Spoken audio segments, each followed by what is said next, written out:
À 16h30, Martin Sedep a tenu à s'exprimer devant la presse à côté du château de Versailles.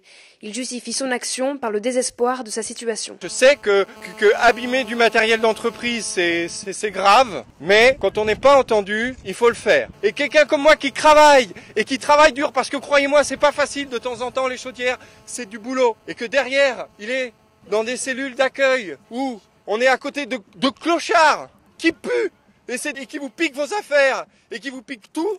Comment voulez-vous après avoir de la dignité auprès de vos enfants?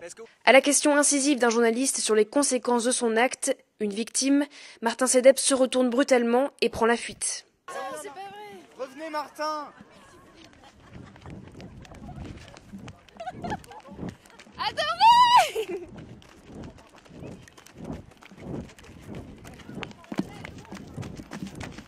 Après une course-poursuite dans les rues versaillaises, Martin Sedep, essoufflé, s'effondre. Je savais pas qu'il y aurait des morts. Mon combat, il est juste.